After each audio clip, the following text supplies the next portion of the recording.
नमस्कार, आपण पाहत आहात सह्याद्री न्यूज, आवाज महाराष्ट्राचा। विट्यात नशेच्या इंजेक्शनची विक्री उघड, 50 बाटल्यांसह युवक अटकेत। विटा शहरात नशेच्या इंजेक्शन विक्रीचे प्रकरण पुन्हा एकदा उघडकीस आल्याने विट्यासह खानापूर तालुक्यात मोठी खळबळ उडाली आहे।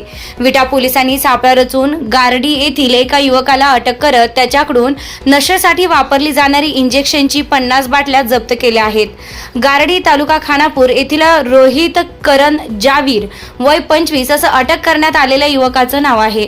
त्याच्याकडून सुमारे 19,000 रुपये किमतीच्या मेफेंटरमाइन सल्फेट या इंजेक्शनच्या 50 बाटल्या विटा पोलिसांनी जप्त केल्या आहेत। विटा शहरात काही युवक, विशेषतः महाविद्यालयीन विद्यार्थी, शरीर पिळदार बनवण्याच्या कारणातून या इंजेक्शनचा वापर करत असल्याची माहिती पोलीस कर्मचारी उत्तम माळी यांना मिळाली होती। या माहितीच्या आधारे पोलीस निरीक्षक धनंजय फडतरे यांच्या मार्गदर्शनाखाली विशेष पथक तयार करून परिसरात सापळा रचण्यात आला। काल शुक्रवार दिनांक 13 मार्च रोजी दुपारी सुमारे 3 वाजण्याच्या सुमारास रोहित जावीर हा संशयास्पद हालचाली करत असताना पोलिसांच्या जाळ्यात अडकला। तपासणी केली असता त्याच्याकडे नशेसाठी वापरल्या जाणाऱ्या इंजेक्शनच्या बाटल्या आढळून आल्या।